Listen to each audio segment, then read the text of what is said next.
بنگلہ دیش کی سب سے معروف ڈھاکہ یونیورسٹی میں طلبہ یونینز کے الیکشن میں 50 برس بعد جماعت اسلامی کی ذیلی تنظیم اسلامی جمیت طلبہ کی کامیابی کو ایک حیران کن واقعہ قرار دیا جا رہا ہے۔ وجہ یہ ہے کہ سقوط ڈھاکہ کے بعد سے بنگلہ دیش میں جماعت اسلامی زیر عتاب رہی ہے اور عوامی لیگ کے دور اقتدار میں اس کے کئی رہنماؤں کو بغاوت کے الزام پر پھانسیاں بھی دی گئی ہیں۔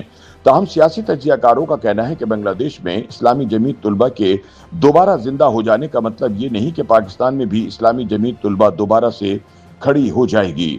یاد رہے کہ جماعت اسلامی کے بانی مولانا مودودی نے تقسیم ہند کے بعد جماعت اسلامی کو بھی دو حصوں میں تقسیم کر دیا تھا۔ ایک طرف جماعت اسلامی ہند قائم ہوئی اور دوسری طرف جماعت اسلامی پاکستان۔ دونوں کے درمیان تنظیمی رشتہ ختم ہو گیا لیکن نظریاتی وحدت باقی رہی۔ جماعت اسلامی ہند نے وہاں کے آئین کے مطابق اپنے کام کا نقشہ بنایا اور جماعت اسلامی پاکستان نے پاکستان کے آئین کے مطابق۔ لیکن جماعت اسلامی دوسری مرتبہ تب تقسیم ہوئی جب مشرقی پاکستان الگ ہو گیا۔ تاہم اس بار جماعت اسلامی کی حکمت عملی 1947 سے یکسر مختلف تھی۔ قیام پاکستان کی تحریک کے دوران محمد علی جناح کو کافر اعظم قرار دے کر ان کی مخالفت کرنے والے مولانا مودودی نے پاکستان کو متحد رکھنے کی پوری کوشش کی۔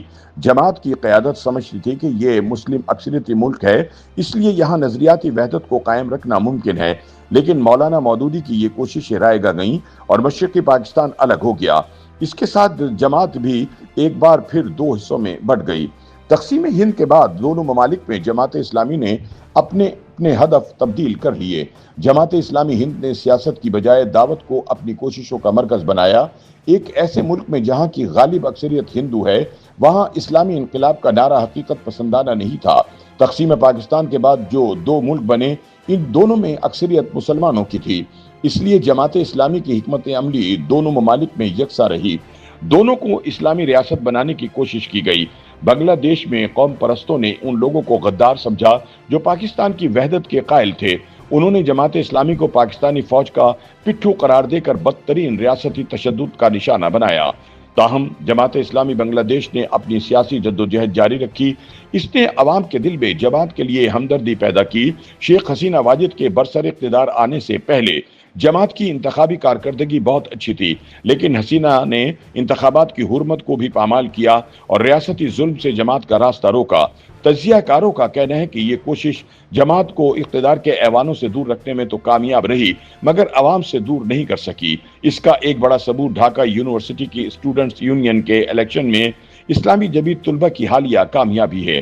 تاہم سیاسی تجزیہ کاروں کا کہنا ہے کہ اسلامی جمیت طلبہ کی ڈھاکہ یونیورسٹی میں کامیابی کا یہ مطلب نہیں لینا چاہیے کہ پاکستان میں بھی جماعت اسلامی یا اس کی طلبہ تنظیم کے دوبارہ زندہ ہونے کا کوئی امکان ہے۔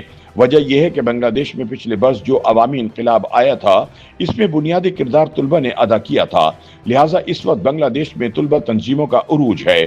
دوسری وجہ یہ ہے کہ جب پاکستان متحد تھا تب بھی جماعت اسلامی مشرقی پاکستان کی قیادت کو سیاسی اعتبار سے جماعت اسلامی مغربی پاکستان کی قیادت سے زیادہ بالغ نظر سمجھا جاتا تھا۔